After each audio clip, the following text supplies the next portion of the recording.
Okay, that is almost done. Now let's share the YouTube live. Then we can get started.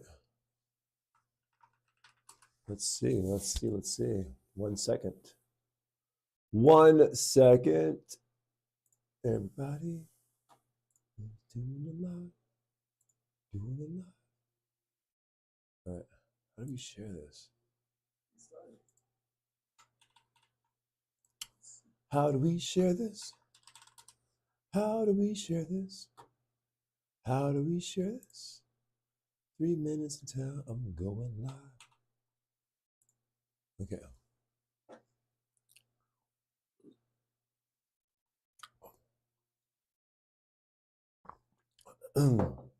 Okay. Now we shall start.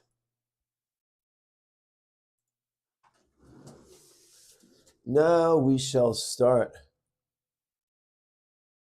in a little bit.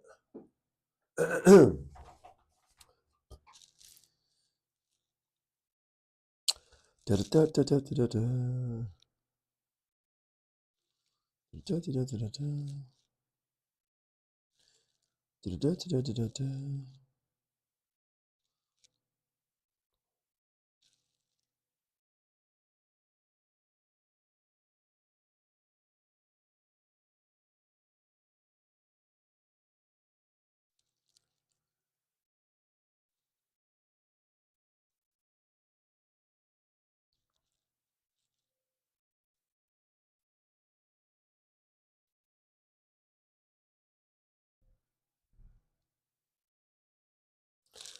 Watch the live, watch the live, watch the live, watch the live.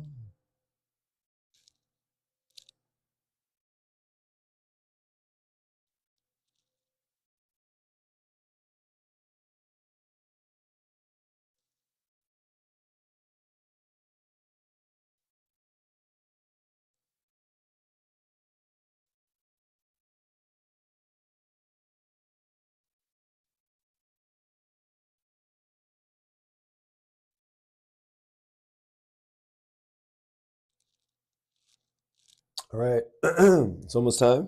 1 more minute. Okay.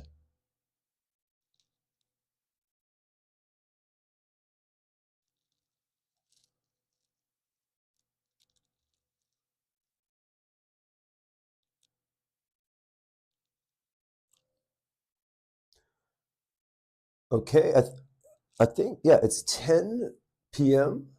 It's 10 p.m. And I have a little bit of a hoarse voice, a raspy voice. And like, why do I have a raspy voice? Well, because of probably, and I'm just guessing, that this past weekend I went to a really cool psytrance party and I partied. And in the act of partying, I just I just lost my voice kind of. But it's perfectly fine because tonight is Psychonaut Hotline for YDOB, your drug on brains. And this is the first time I've ever done a YouTube live. First off, let me just tell you this. This is something that I definitely planned for. And it was super interesting to see this. What's up? Yo, is that the Scotland crew? Yo, Kevin Charchenko. Oh, first off, shout out to Kevin Charchenko for even being a part of this. Kevin Charchenko is a guy from Scotland, and he actually was part of the Stone Gamer crew back in the day. And I'm so happy he came on board with YDOB because I really like the fact that there's a cross connection between people that were, homies back in the day, and then people that actually came through and wants to like represent. Charchenko is a guy that has been just a very instrumental person. And of course, I remember Charchenko. The fact that he would even question whether I don't like remember him is ridiculous, bro. I absolutely remember you 100%. And I'm so happy and grateful that you're even taking the time of your life a little bit of time of your life dedicated to watching this show. I really appreciate that. To the bottom of my heart, I love it. I appreciate it. Much love. 20 past 4, yes. Captain Tang, hell of a reason to have a raspy voice. Love to hear it. Yeah, dude, it was something that I actually.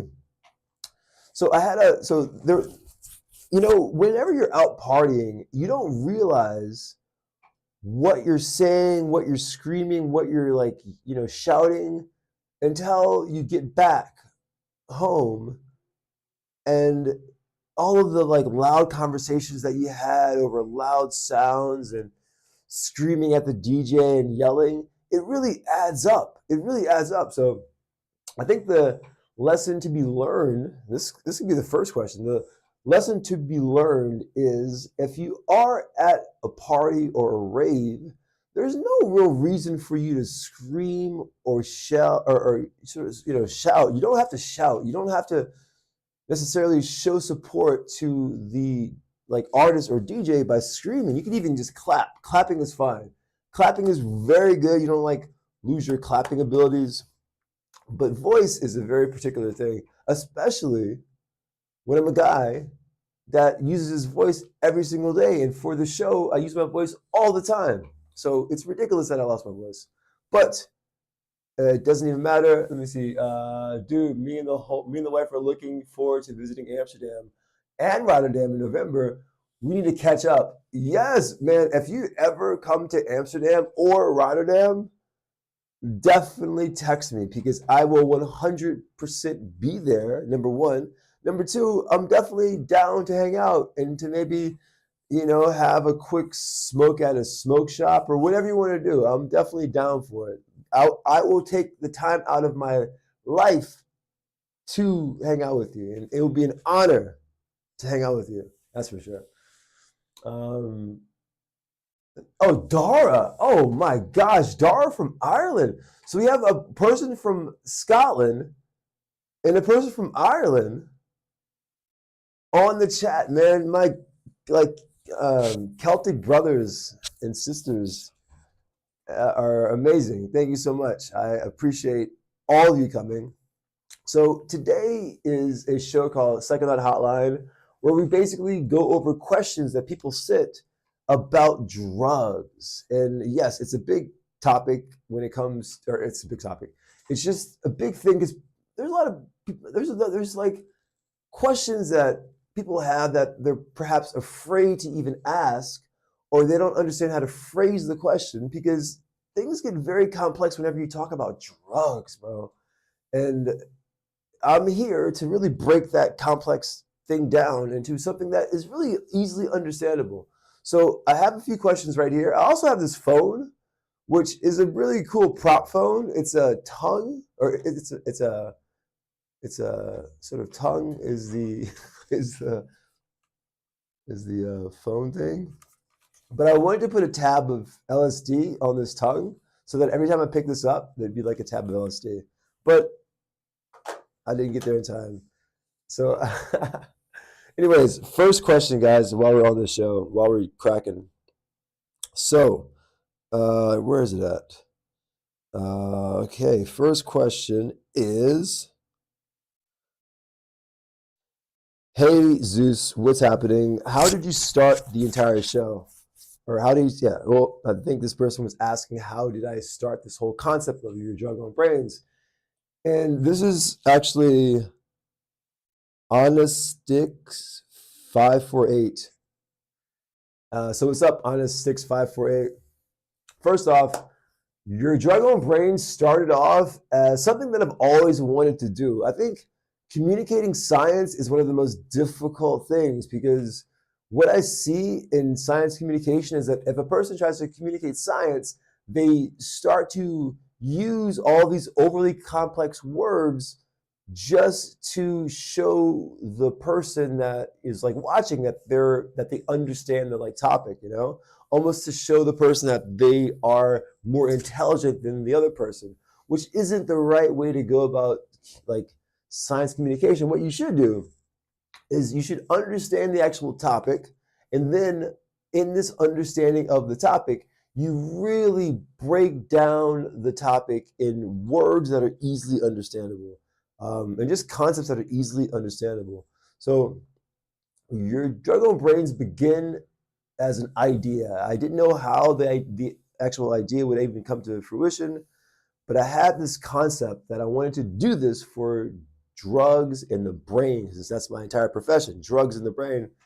And it really started off as I basically I like had one idea for one episode, and I didn't know how to format that episode. It took me a long time to format that episode.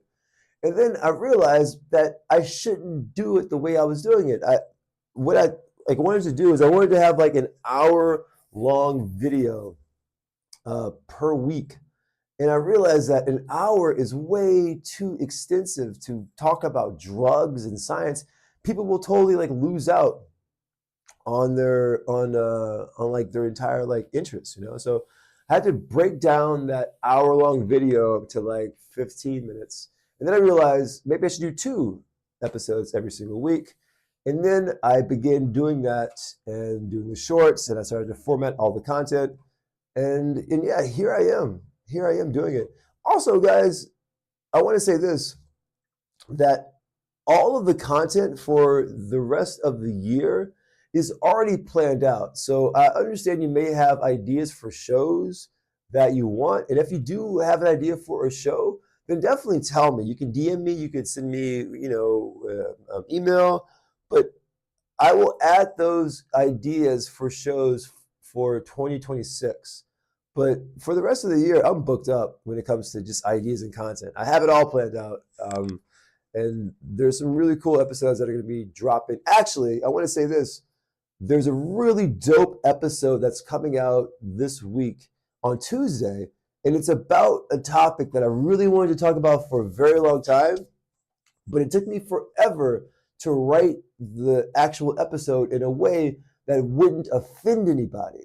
And that's really something that I like want to do. There's a lot of BS out there about psychedelics and about like the brain and just drugs in general. But I think that the way you talk about, like the way you try to dispel misinformation, you shouldn't do it in a very aggressive way. Because if you do it in a way that offends people, then they're not going to listen to what you have to say.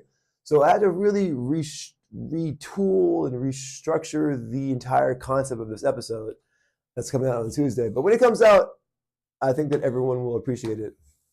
And maybe it'll go viral. I don't know. But if it doesn't even like matter. I'm not doing this to go viral. I'm doing this to like legit put out an entire body of information for everyone to easily obtain at any point. That's really what I'm about. Let me move this over here. Yeah. So yeah, that's the whole goal. Let me see. Hi, hey, what up, Die Odd? I've always agreed that the mark of truly understanding a topic is the ability to easily explain to someone who knows. Yeah, I agree. Zeus has never actually consumed any drugs ever and gets all of his facts of word of mouth. So first off, I do want to say that so I'm happy you like brought that up, Joe, because this is a big thing, bro. Like whenever I talk about drugs, especially DMT, everyone loves to talk about DMT, but whenever I bring up a topic when it comes to DMT, like for example, the entities are not real, or this red laser light thing isn't an actual thing. Whenever I bring the topic of DMT up, there's always a person or people in the comments that are like, oh, Zeus, you haven't tried DMT, or they even question, like, have you actually tried DMT? How can you say this without actually trying DMT? The default is that they're always trying to discredit my information based on the fact that they assume I haven't tried any of these substances that I'm actually talking about. So first off, I want to say, Dara's in chat right now. Dara completely understands that not only do I walk what I talk. Let's just put it that way. I definitely walk what I talk. I don't talk about substances and talk about the effects of substances without actually doing the substance. Of course, I've done these substances. Of course, I've done DMT, 5-MeO-PB, 6-APB, 5-MeO-MIPT, 5-MeO-DMT, LSD analogs, you name it. I've done all of this stuff. But the point is, I'm not trying to flex my ability to do drugs and do psychedelics. That's not the point of this. The point of this is to really convey information to people about these actual drugs. In order to convey the information, I have to actually experience the actual substance itself, for sure. It would be ridiculous if I research a substance and I don't try the substance to evaluate the actual effects of it. So, but still, with that said, I don't want to lead my science communication as a guy that does drugs.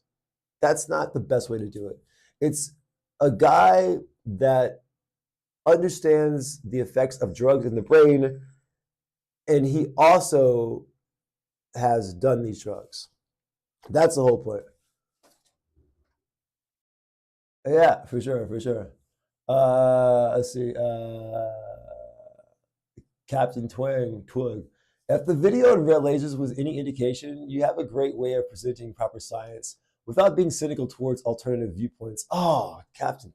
Dog, thank you so much. Yeah, that video, I thought that was a strong video to put out for my first video for YDOB. I really thought that that was a solid introduction to how I take a topic that's very heavily believed in the DMT community and just present alternative explanations that are a little bit more rational than the ones that are being accepted by the community.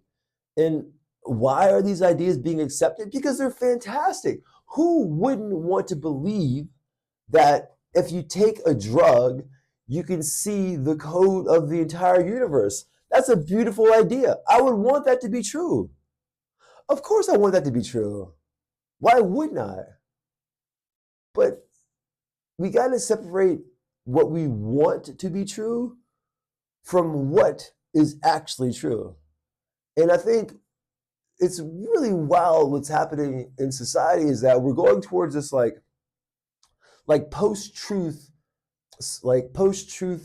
society where we're getting inundated with things like deep fakes, things like AI generated video, and we're led to believe things that aren't really true. And I think the decline of a civilization is really the inability to separate reality from fiction.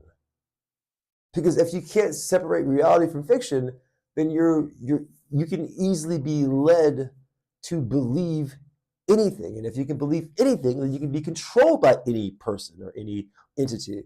And that is a horrific scenario for the future. So I really value having a baloney detector, as Carl Sagan called it, where you could definitively separate fact from fiction. But not only can you do it, but you have an entire sort of pathway to separate these things. So yeah, it's very important, very important.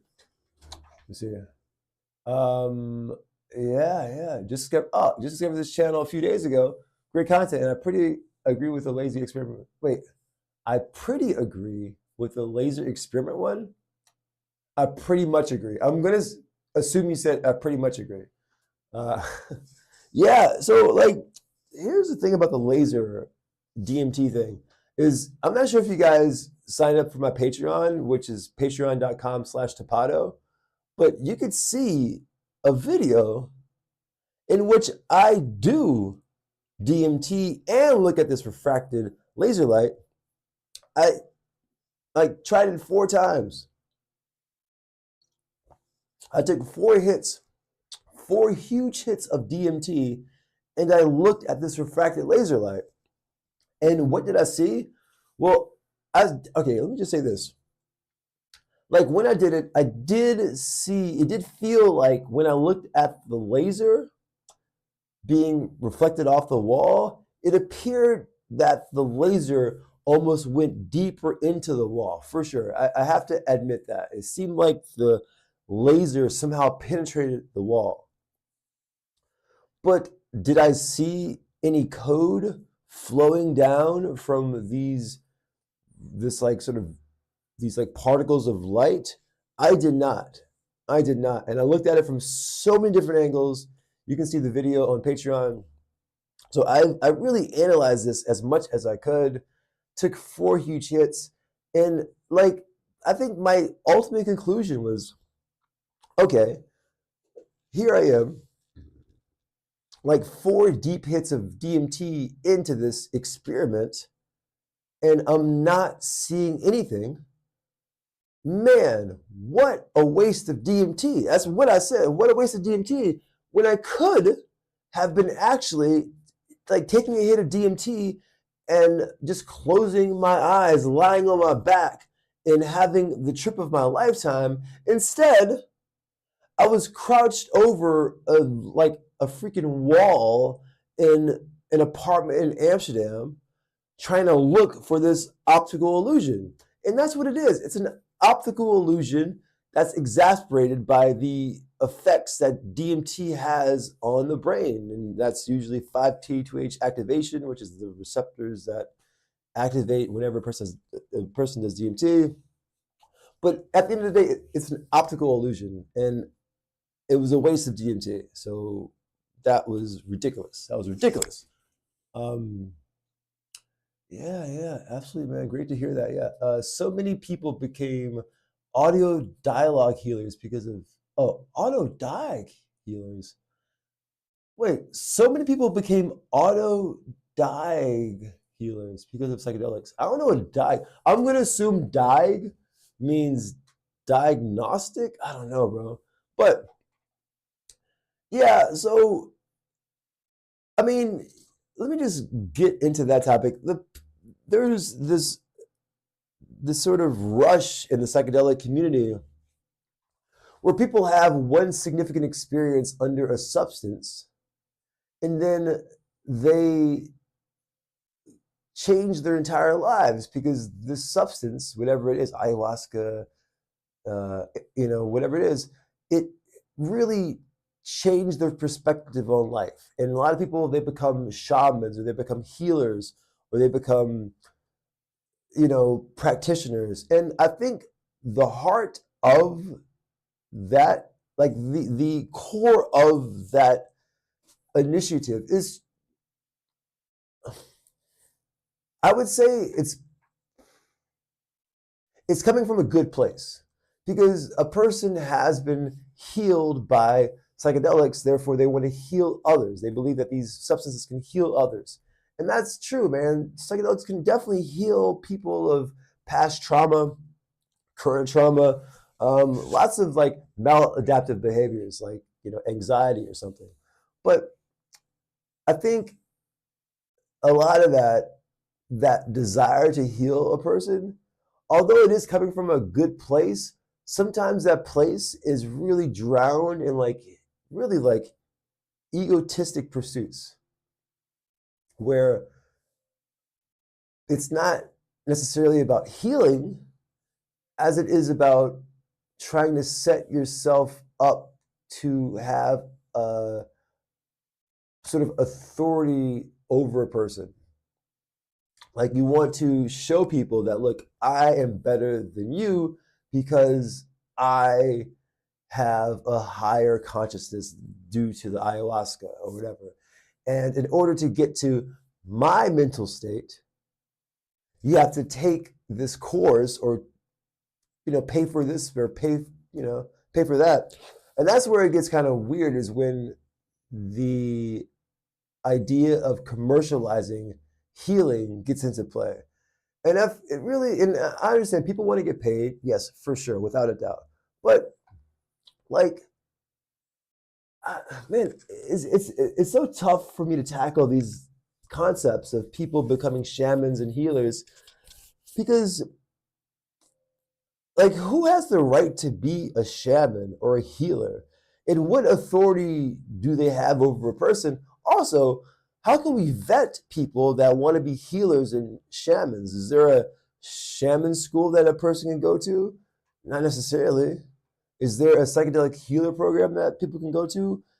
You can take a course, but is the course recognized? Who recognizes the course? What's the authority over that institution? So I think there either needs to be a more rigorous protocol when it comes to being an actual healer of psychedelics or with psychedelics, or perhaps the pursuit of being a healer should be a more personal pursuit and less about a commercialized experience. And I think the way to get to that point is you remove the power from these healers and you give that power to the people via information, via just education. If a person is educated about a substance, then they'll be able to make clear decisions about the substance itself. And of course, that implicates that they'll be able to make better decisions about how the substances affect themselves because they understand how their body works and how their brain works. Let's see. Oh no, wait, hold on. I'm missing some chats. Yeah, let's see.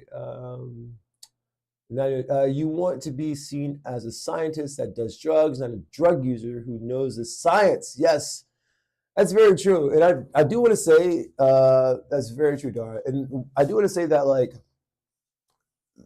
the reason why that idea got into my head because when I first got to Maastricht, I was like, okay, I don't know what I'm doing. Like, I want to be who I am authentically in this weird country, but I know that I have to change who I am in order to take this new role in my life of of an actual scientist. And I remember having a conversation with my supervisor, Jan Raymakers, who's like a legend in the entire field. The guy's been doing research on drugs since 1997. It's a long time. And we had a conversation, and he basically said, he like said this, he's like, Zeus, do you want to be seen as a person famous for doing drugs, like you were with like Snoop Dogg? Or do you want to be a person that's famous and known for communicating drugs and, about drugs and communicating the science behind drugs and doing your research? And it was a great question. It was a fantastic question that he posed to me. And it really got me to adjust how I do things, how I move in this world, and how I present myself. And it really made me mature. And I got to give props to Yar Rainmakers for putting me in that like mindset because it was definitely like needed, and I appreciate it. And honestly, man, like the past 3 months, the past 2 months of my life, I've had some very intense personal issues. Not like with like drugs or anything, but just personal issues when it comes to communication and like and yeah, so that's something that I'm working on, and it's a process, man. It's definitely a process, and I think I'm working towards the right steps of being able to present myself as the esteemed scientist that I want to be, or that I am. I don't know. Yeah. Let's see. I'm reading the comments. Bro, I've been sitting here quietly elevated, staring at your background images. Yeah, so these background images, guys, I'm happy you're looking at this. These these images sort of cycle around. I have about 24, 25 images, background images that just cycle back and forth. And I figured that, and I'm on a giant green screen right now, so that's why you can see these images behind me. But yeah, it's something, if you're going to call a show Psychonaut Hotline, you might as well have a psychedelic background. I mean, come on, obviously. It's not going to be some standard BS. It's going to be wild, it's going to be wacky, it's going to be fun. So at the end of the day, you're juggling brains. Yes, it's science communication, but it's also just fun and it's entertaining. And if you can't have an entertaining and fun perspective, then you should, don't even do it, at least for me. Let's see. I mean, I saw the code when I took HXC. I didn't even need a laser. I just saw code lines running everywhere. Once I came up from the trip, I knew that was all psychedelic lucid. So let me just say this. Captain Twang, who's also Dara, my friend, my dear friend from Ireland. Um, so I think this is like this past year, or maybe last year. I think it was this past. Anyways, they came to one of my afters, and there was a new substance called HXC, which is dissociative. I think it's like hydroxyl. I'm not sure what the actual term is, but it's called HXC. You can just search for it online, HXC, and it's readily available on a lot of these websites that we have access to in this country. And you can just order these exotic research chemicals to be sent to you the very next day. It's pretty wild. It's a wild sort of concept. But HXC is a dissociative that's related to ketamine, basically. It has the same properties, the same mechanisms as ketamine. But the experience is way different than ketamine, way different. And that's the thing that, like, although something is in the same class or the same family of drugs, the effects don't necessarily have to be even close to like that actual family, which is pretty wild. So getting back to that story, I had an after party and I had this HXC and I had it because I wanted to try it out. And a very rare thing happened is that like a person tried a substance before I even tried the substance. And in this scenario, yeah, Dara tried HXC, a very powerful psychedelic, and they had a trip. They had an absolute trip. And I think they went upstairs to trip. I'm not sure. But they really traveled entire realms and dimensions. And yeah, they said that they saw the code of the universe, and that's very fair because if you do HXC, which they did in a huge dose, you would definitely see code. You would definitely have your body being removed from itself. All the classic sort of things that happen when a person does a substance that's that powerful. But yeah, I was kind of like jealous that this person, Dara, tried a substance before I tried the substance. I was like, really? But anyways, later that day, I tried it. And yeah, it's a very interesting substance. Would I take it again? Probably not, because I think that, first off, I think that there's other substances that I prefer over HXC, like DMXC, to have a very deep trip. But I appreciated HXC's experience. When I did HXC, I'll just tell you guys, I think I did 60 mg insufflated, which means right in the nose. And when I did it, it felt like, it like felt like my entire body was a seed, like an amber seed, like a seed going in the earth. And I was going in the earth. And as I was going deep in the earth, this like seed started to emit this amber light. This amber light was just emitting from the seed. And I was going in, it felt very earthy. Like I felt the soil on my seed skin. And I felt the like wet droplets of like water on my seed skin. And I'm just going down in this very deep area of earth, and I'm basically embedding myself in earth. And as I'm going deeper, the amber is growing and growing and growing. And then that's all I remember, actually. But it was a very earthy trip. I felt very close to like the earth, to be quite honest. But yeah, I wouldn't do it again though.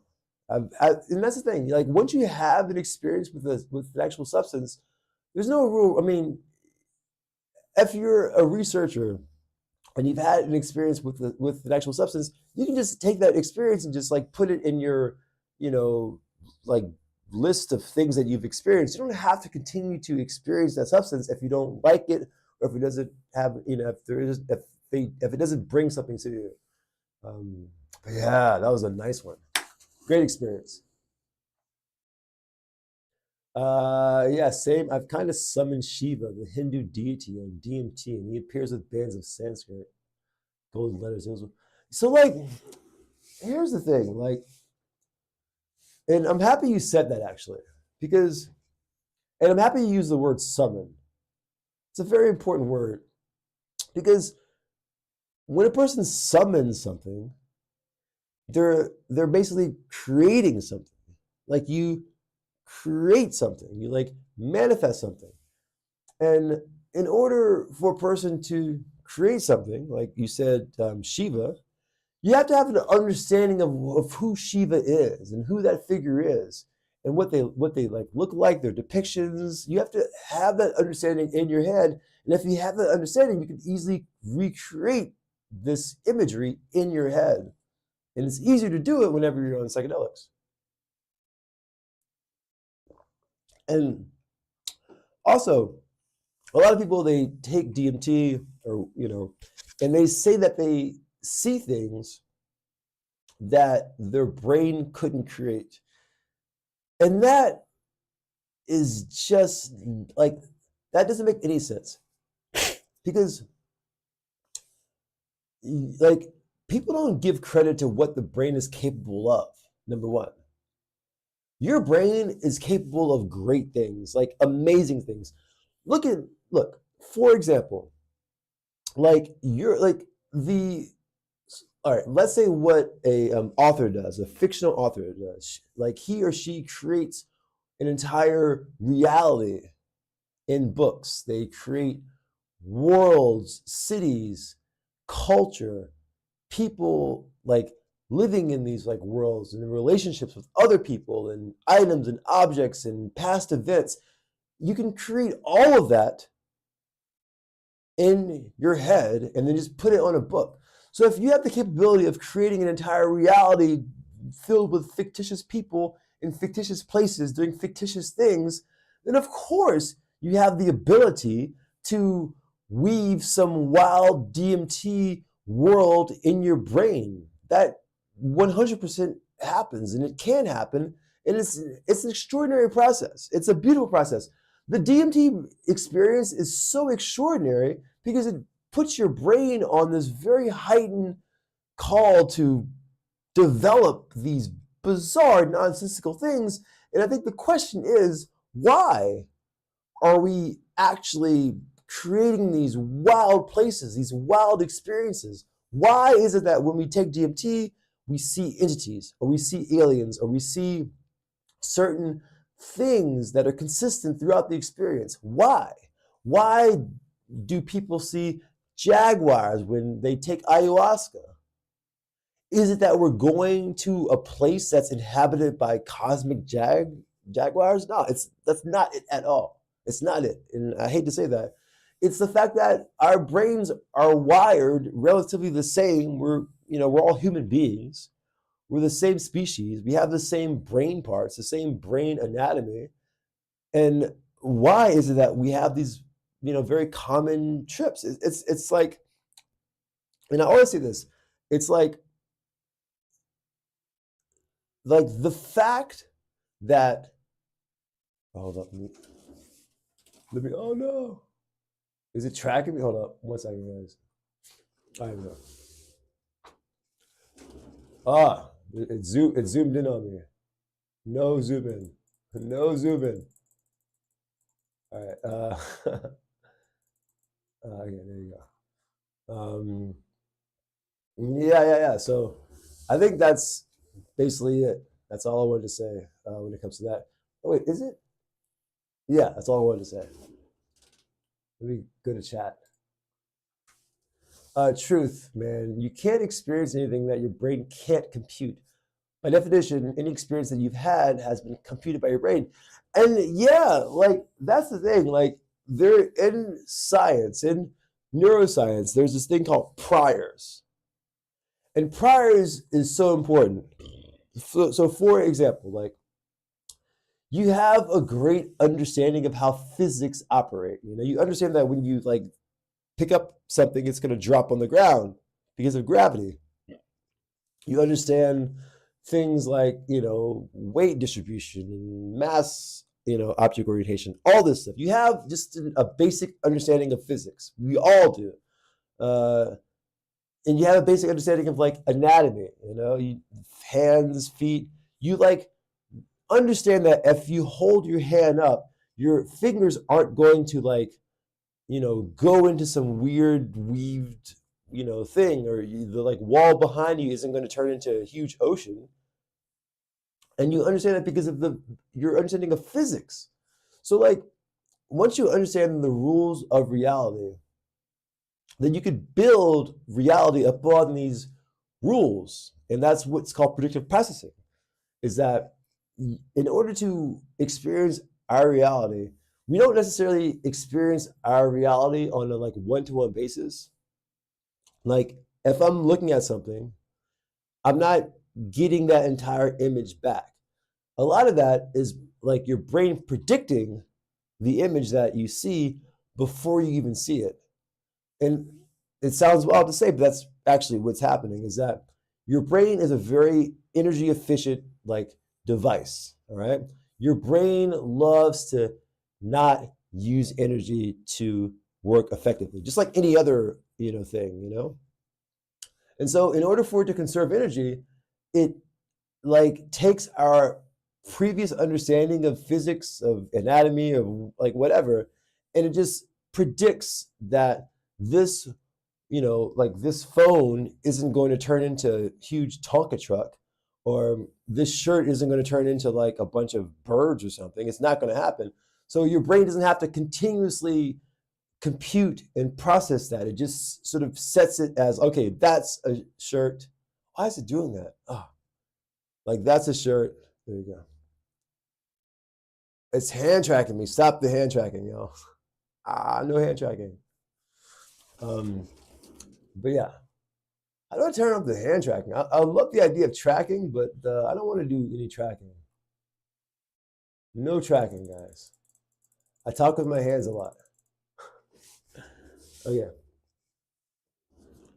Let me go back to chat. I totally disagree with this materialistic take. For me, the consciousness isn't all local. Those visions aren't all created by the brain, but the brain plugs into a field of shared consciousness, my take. Okay, so let's talk about that. So a lot of people believe that the brain has the ability to connect with the greater consciousness. And I like feel you. I like hear you. That's a take that a lot of people believe is true. That our brain is only like a receptor for some greater thing that is out there. And that when we do drugs, this filter gets removed and we connect with something greater than us. Okay. Uh, okay, so let me talk about that. Currently, in neuroscience, we don't have the evidence to show that is true. Could it be true in the future? Maybe. But with all of our tools that we have to look at the brain, to analyze blood in the brain, electricity in the brain, we don't have enough evidence to show that our brains are like connecting to some bigger thing. We just don't. But would I rule it out? I wouldn't rule it out. But I think we shouldn't base our theory of the brain on something that has little to no evidence of it being true. We have more evidence that shows that our brain is covered in this electrical gradient of like energy, and that our brain gives off certain unique electrical frequencies that can be detected. That's factual. Um, but does this electrical frequency go into some other realm or a bigger pot of consciousness? I think that we don't know enough about consciousness to actually make that decision or make that proclamation. Could it be true? Perhaps, maybe. And I'm not ruling it out. I'm really not. There have been weirder things that have happened in like reality. But I think to make that your driving point or making that idea factual in your head without enough facts or data to like show that it's true, I think that is a bit of a mistake. Because once again, we can't go towards what we want to be true. We have to look at the available data and the available evidence that shows things. And so far, we do not see that the brain is connecting to a bigger consciousness. We just don't. So that's what's up.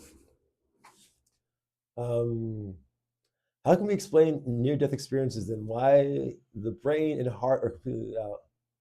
So what do you mean that the heart and the brain are completely out? So many things point towards. So yeah, so when it comes to like materialism, so the idea, and I've been told by many people that I'm a materialist, uh, and I'm a reductionist person, if that makes any sense. So when it comes to materialism, that idea is that you can only confirm your reality based on the tangible things that you see in your reality, that you experience in your reality. So I think when it comes to being a scientist and when it comes to acquiring data, you have to be a materialist because you want to confirm things to be true. I'm not a philosopher. I'm not an artist per se. I'm a scientist. And in order to do the science, we have to confirm things are held true by the data or the footprint that they show. And yeah, I am a materialist based on the fact that I want to better investigate, better understand like this whole thing called life, this whole thing called the brain. And yes. You know what? I really want to get to the point where I can start talking about, consciousness, global consciousness. I don't know. I do want to say this, that there's a really interesting theory out there about consciousness, and it's called the OR theory. ORC, ORCH space OR theory. And if you want, I want you guys to like look that up. But essentially, the OR theory suggests that our reality that we're all experiencing is actually being orchestrated from some other deeper reality or some other dimension. It's being orchestrated, almost like projected or like holographically implanted. And the thing about these theories that even like simulation theory, the thing about these theories that exist that just are hard to get over is that OR theory, simulation theory, you present something that's unfalsifiable, meaning it's impossible to be like proven correct. Or sorry, it's impossible to be proven incorrect, which also means it's impossible to be proven correct. Because, for example, let me go to simulation theory. Simulation theory denotes that we're all living in a computer simulation, and that there's our reality is being controlled by some deeper reality that is like a game, basically. The problem with that is that we don't have like any tool that we have in this reality to discover that we could be in a simulation could also be part of the simulation itself. Therefore, anything that we try to do to investigate this problem is already part of the simulation itself. Therefore, we cannot find out if we're in a simulation or not. Same thing with or theory. It's something that is just, it's almost like a philosophical concept. It doesn't have real tangible merit in reality. And it sucks because I want that to be true. But it's just whenever you can't falsify something, then it means it belongs in a different state, a different magisterium, as people call it. And it doesn't belong in the world of objective science and objective truths. Maybe like some other realm in philosophy or something.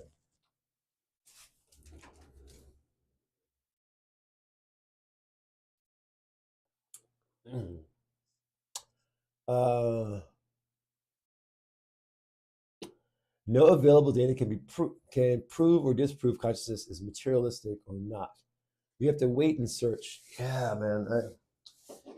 And like, you know, consciousness is such a wild idea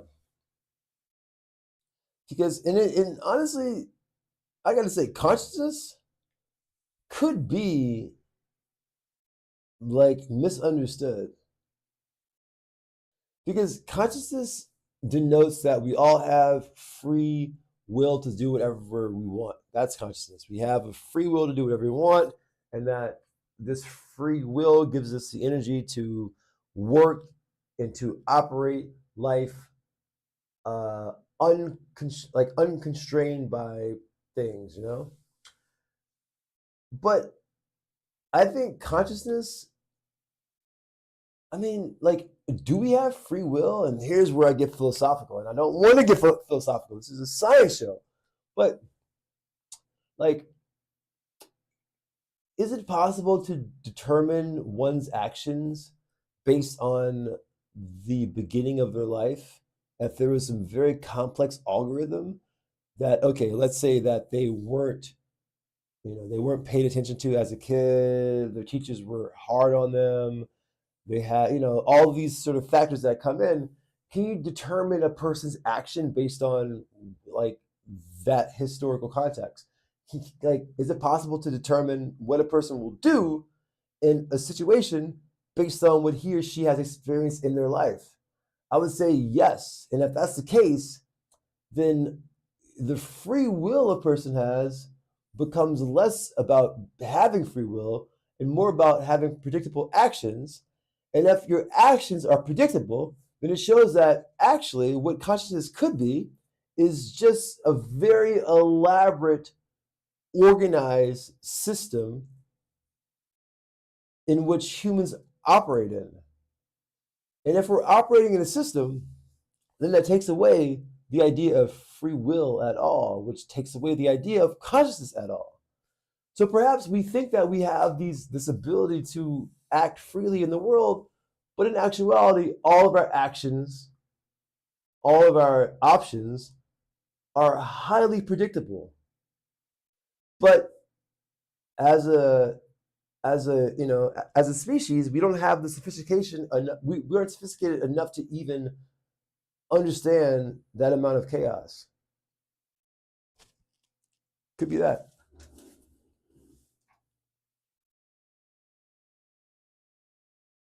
Okay, actual question for the second hotline. TMT's excellent mission. Yeah, okay. So now, yeah, you know what? I actually like so first off, guys, this is the first this is our first Psychonaut Hotline out there, and I really appreciate the idea of interacting with people. But I love the idea of just like answering questions in chat. This is also very fun too. But with what you said, Dara, so yeah, like the thing about ayahuasca and DMT, what is different between ayahuasca and DMT? Well, a few things. So Ayahuasca is actually a combination of plants. It's two plants. One's a vine, one's a leaf, uh, and I forgot the technical names of both substances. I have it actually tattooed right here on my leg, but I forgot the actual names of the substances. But one of them is a MAO inhibitor, so that it basically allows for the other substance to actually be active inside your gut. So you have to combine both substances in order to have this very psychoactive action of ayahuasca.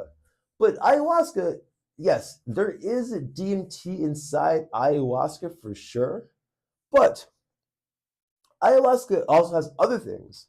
It has like harmine, harmaline, all these alkaloids are very potent when it comes to having a trip. Even people, guys, you could even just trip on harmine itself without the DMT, and you will have a trip. You can trip on like all like those substances. You can but if you combine them, if you combine DMT, harmine, harmaline, all that stuff, you have a very unique experience that is very long lasting experience that lasts for like hours, 6, 7 hours. Very, very intense experience. But how does that differ from actual DMT? Well, DMT is just one substance inside of like ayahuasca, but it's the primary ingredient to have an intense visual experience. And if you smoke, and also you can smoke DMT. You can't smoke ayahuasca, but you could smoke DMT. If you smoke DMT, you will have a visual experience that is very short, very quick acting. And, currently it's pretty wild because currently science says they believe that DMT doesn't have any clinical therapeutic benefits, which is wild to say.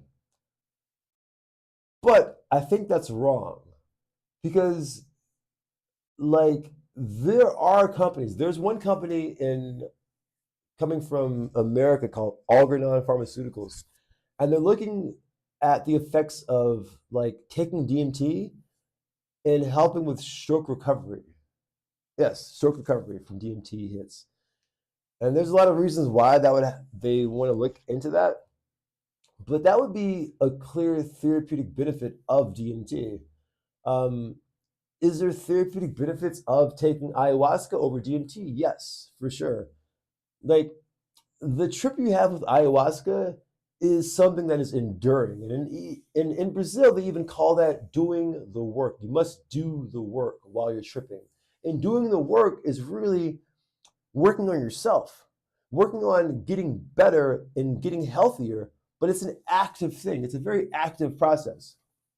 So, um, but when it comes to tripping with DMT, the visual trip of DMT is so wild and wacky and bizarre that as you're experiencing this like tremendous visual like experience, you don't necessarily grasp anything remotely enduring from these experiences. It's just it's like pushing play on your vision and you're watching this wild 3D or 4D cartoon, and it's always like a weird cartoon, and you're just watching it, you're just experiencing it, and then you come back and you're like, wow, how is it, how is a clown holding an orb, jumping up and down, going to help me with my anxiety?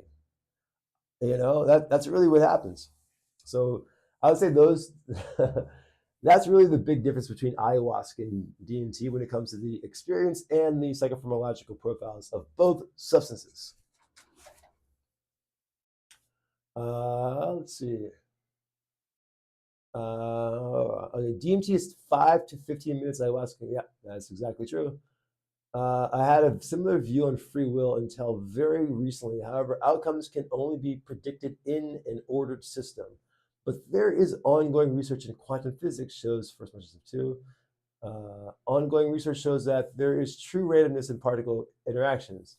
This shows that the universe is not truly predictable and that this has big implications for the free will debate in psychology. Okay, I'm gonna go here. I'll answer that. Then I'm gonna go to the other question. So yeah, there's a lot of weird things when it comes to quantum physics, and quantum physics is even like Einstein called quantum physics spooky because there were a lot of actions that would happen in quantum physics that didn't have any. It didn't reside in like a reason. It resided in randomness. It resided in observing something, and then it changes form after you observe it. And what's happening with quantum physics, man? Oh gosh, like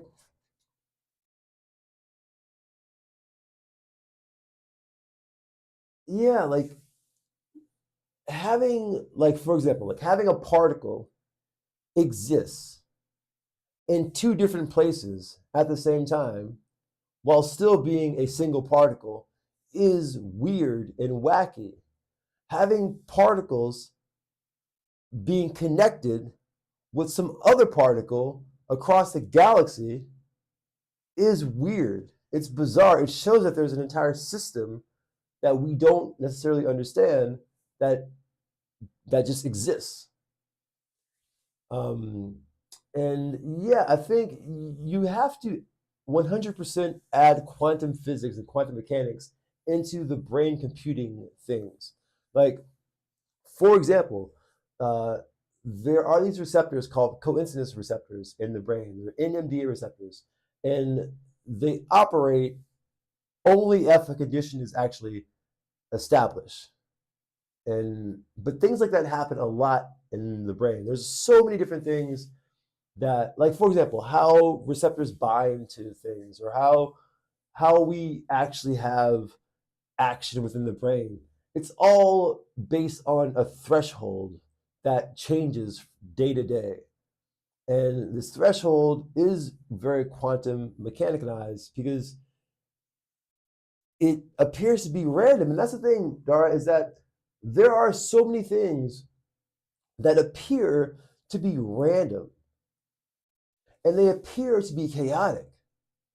And I think even with the idea of a thing is, embedded in randomness or chaos, I still think that chaos is actually a very sophisticated amount of order that is so highly like incomprehensible to human beings that we just say it's chaos. It's just randomness. But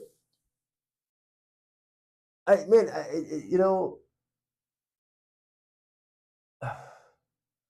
I it's really difficult for me to assume that the universe, which has a sort of pre-existing amount of rules written into it, like physics, which is insane, that in a universe that is made of rules, made of laws, right?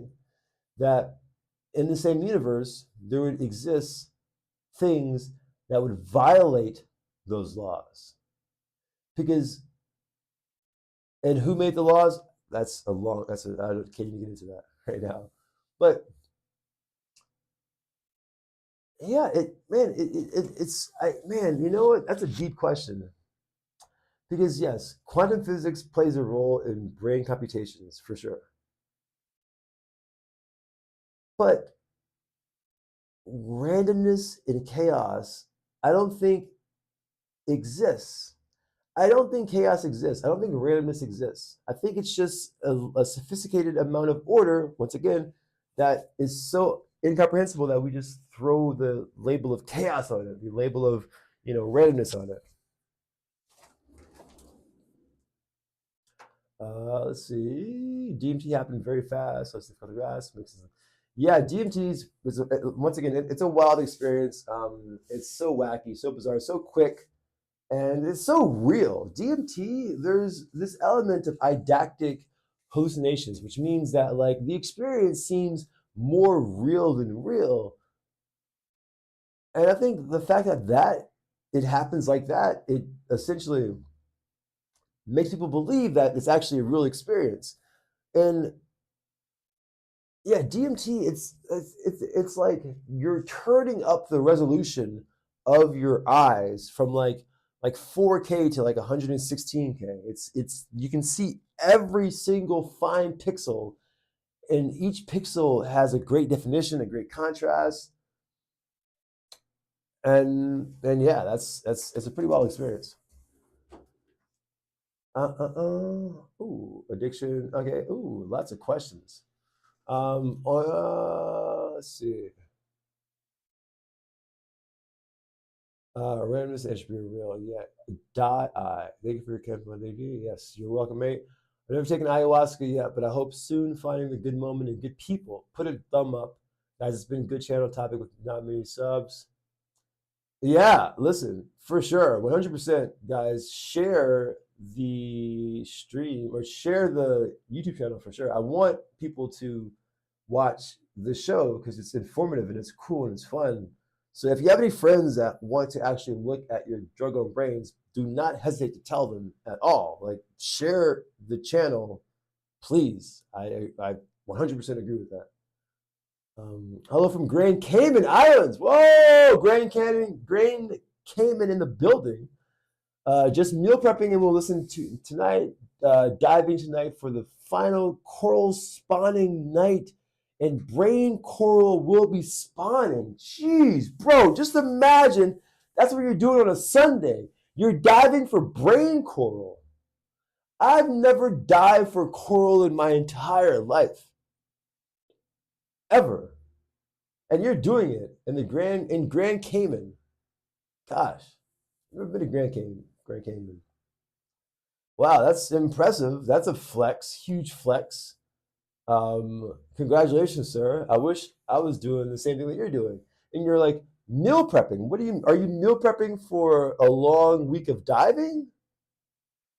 Like how does that work? Are you just meal prepping just for the week? Holy DMT saved my life. Yeah, the gap between particle physics and neuroscience is a big one. Findings in one field take a while to have clear impact on the other. It's tough to try to draw the connection line. Yeah, you know what, Dara? I think the thing is we have to just it's about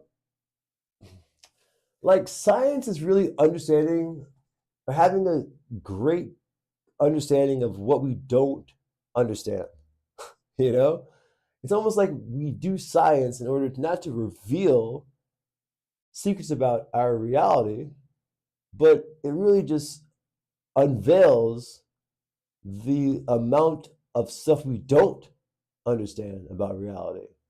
And that is an important thing too. And that's where the beauty of science like is like apparent in that people have this belief that scientists are trying to uncover or unlock all of the mysteries of the reality of the universe, and we're trying to get down to the bottom of it, which is kind of true, right?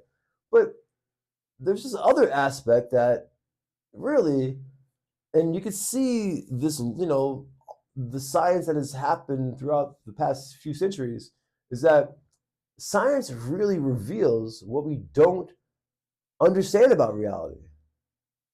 Like why would like physics even exist?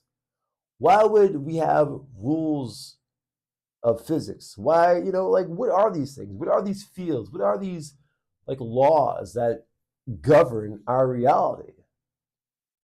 Will we ever find out? I don't know. But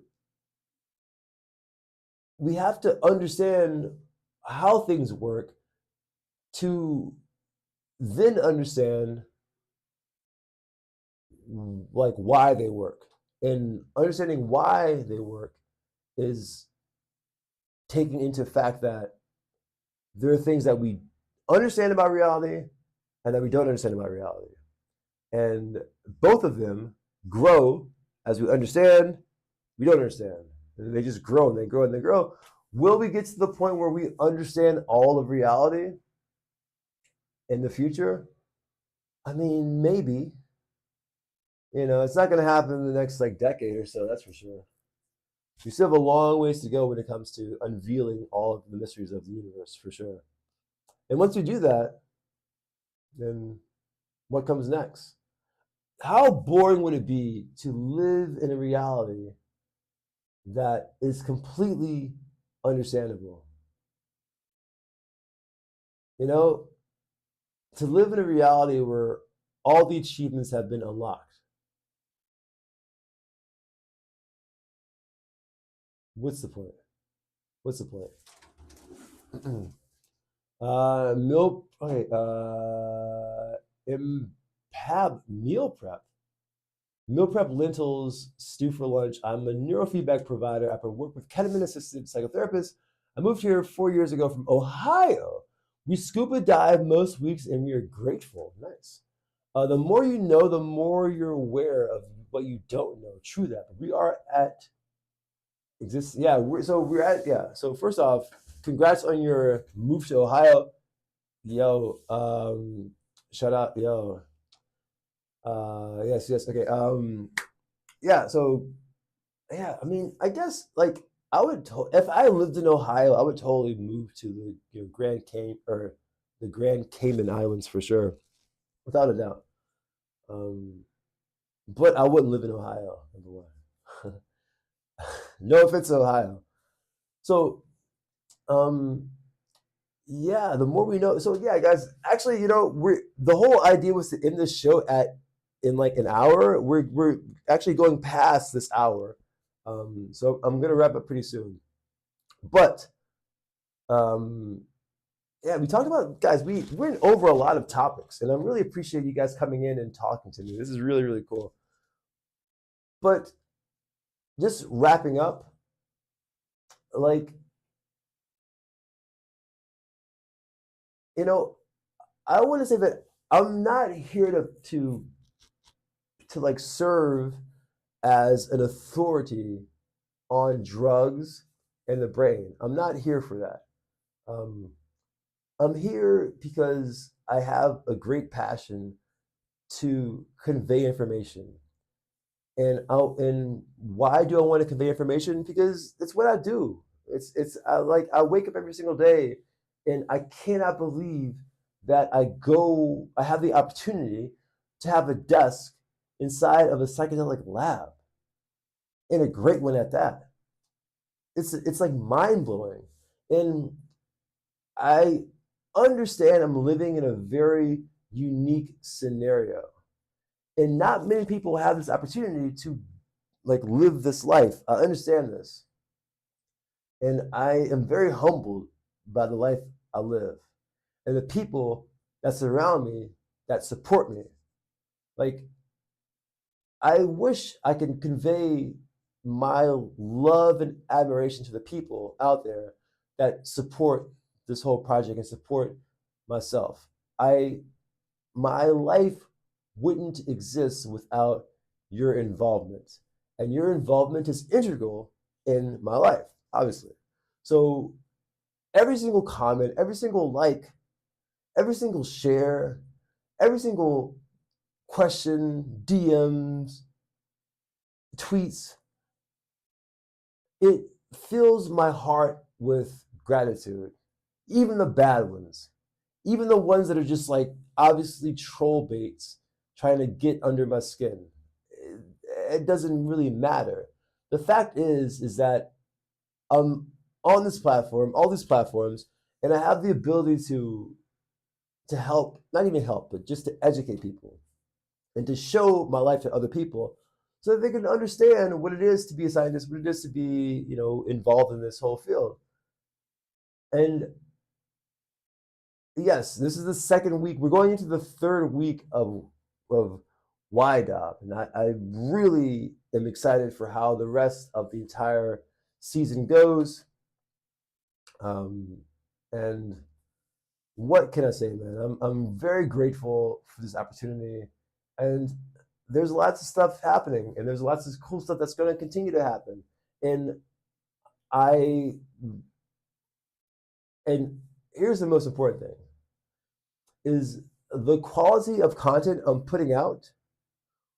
That quality won't ever drop at all. In fact, it will get better because as I progress down this pathway of making this show, I'm going to do things, I'm going to be more precise, more accurate, more production level is going to go up. Everything's going to go up, guys. So this is a fantastic, is an amazing opportunity, and I love you guys for being behind it for sure.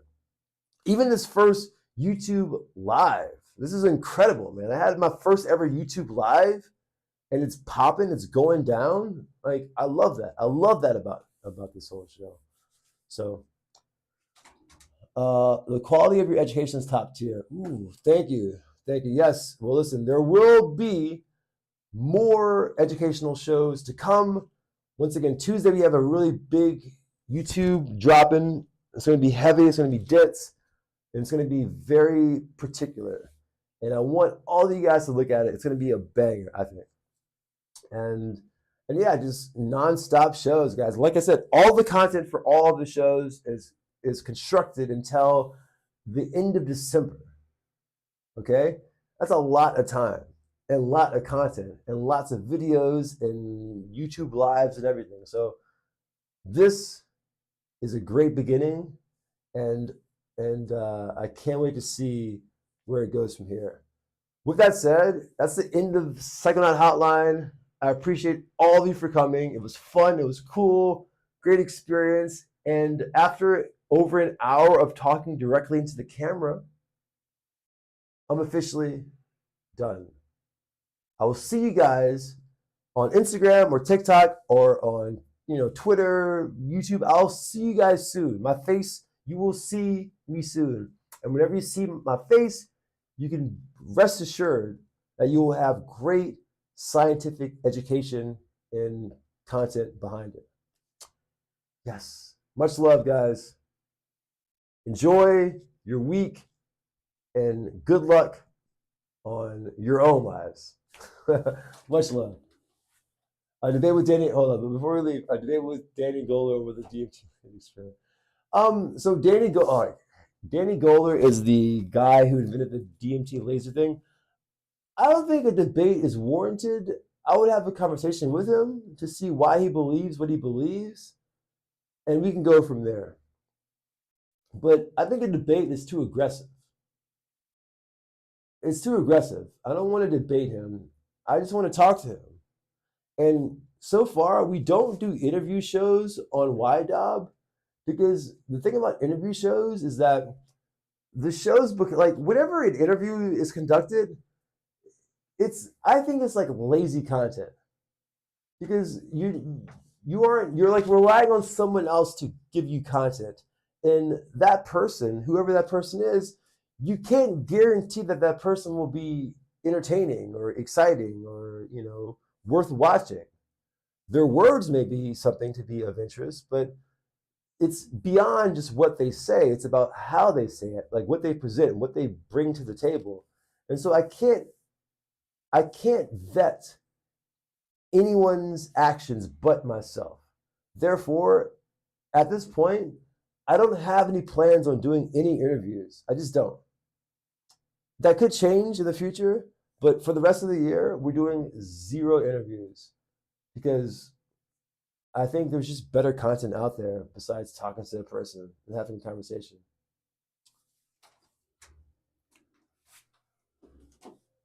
Serotonation would be a great topic to bring longevity lesson.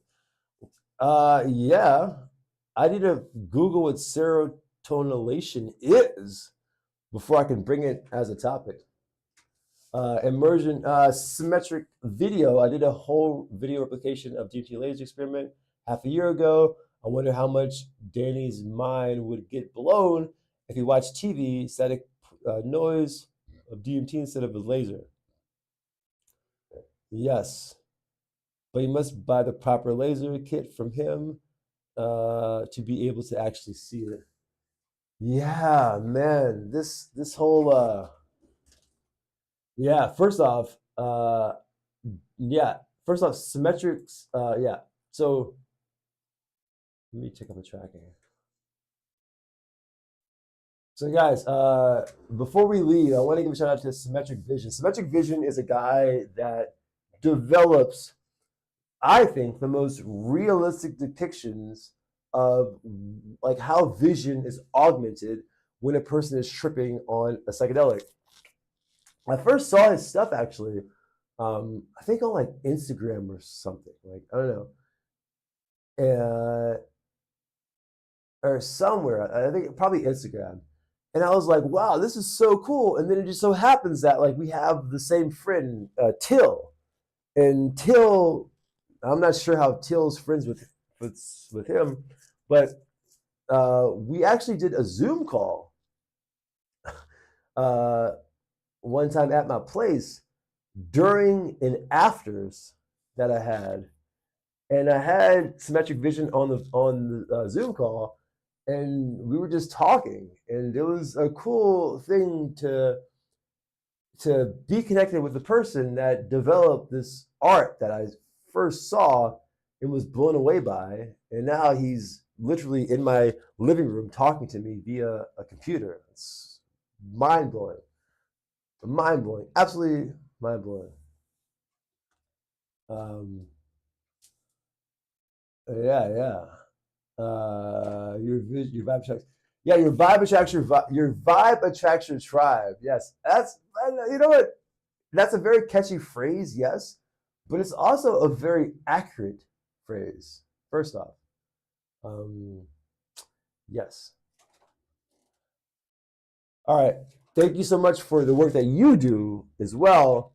And once again, guys, as I was concluding the show, thank you for coming in, and we'll do the next Psychonaut Hotline next month in October, where you can throw in all your questions and you can ask me, or you can just talk to me. I'm here, I'm available. I'm a tangible person. I don't exist on videos. I'm really here. These are my arms. These are my hands. And yeah, man. So it was great to connect with everybody, and and yeah, I will see you guys very soon. Thank you for coming into the chat, the stream, and thank you for your continuous support. I really appreciate all of your love towards your drug on brains. With that said, that's the end of Psychonaut Hotline. Peace out, much love, and enjoy